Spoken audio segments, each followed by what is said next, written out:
Aminado ang gobyerno na maraming problema ang kinakaharap ang mass transportation sa bansa pero hindi naman daw ito ganun kalala. Ang plano ng gobyerno para maayos ang pagbabiyahe sa Pilipinas sa report ng saksing si Tina Panganiban Perez. Ayon sa DOTC, ang LRT at MRT ang pinakaangkop na mass transport system sa Metro Manila dahil bukod sa mabilis ang biyahe, mura ang pasahe. Sa Metro Manila, siyempre ang maganda pa rin, ang ideal na solusyon pa rin talaga ay episyente na tumatakbo na RILES, urban transit. Pero kung ayaw mong mag-MRT, taxi ang alternatibo kung may budget. Pero mula noong patapos ang 2013 hanggang ngayon, 10 na ang nagrereklamo sa LTFRB na nabiktima ng spraying sa taxi. Magsispray ng pabangong nakakahilo ang driver. At kapag nawala ng malay ang biktima, pag nanakawan ito o may mga magnanakaw na biglang sasakay sa taxi. Kung nagtitipid, bus naman. Pero pagkakatiwalaan mo ba ang driver na di makasunod sa ganito kasimpleng sign? Sariwa pa rin sa isip ng marami ang sunod-sunod na aksidente ng mga bus. All these incidents are very unfortunate, no?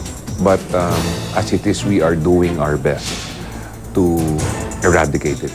Sa kabila ng sunod-sunod na operasyon ng LTFRB laban sa mga pampublikong sasakyang lumalabag sa batas, tuloy pa rin ang pamamasada ng mga pasaway.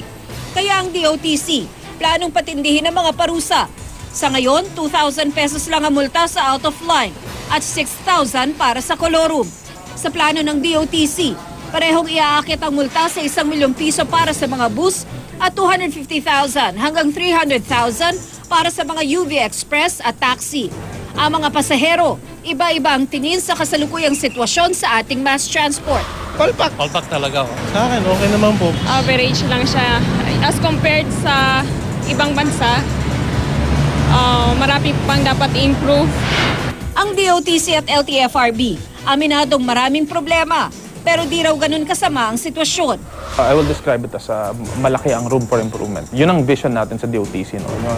Yung pinaka-episyenteng uri ng transportasyon na yung magawa natin. As long as there is room for work to be done, and that we see that it could be done, then I wouldn't say that it is in a sorry state already. No?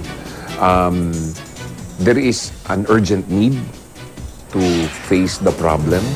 Kasama sa mga proyektong nakalinya ang pagdating ng mga bagong bago ng MRT. Patuloy na kampanya laban sa mga kolorum, out of line at iba pang paglabag. Bus Rapid Transit, kung saan may partikular na ruta ang mga bus na di pwedeng pasukin ng ibang sasakyan at intermodal transport system. Ako si Tina Panganiban Perez, ang inyong saksi.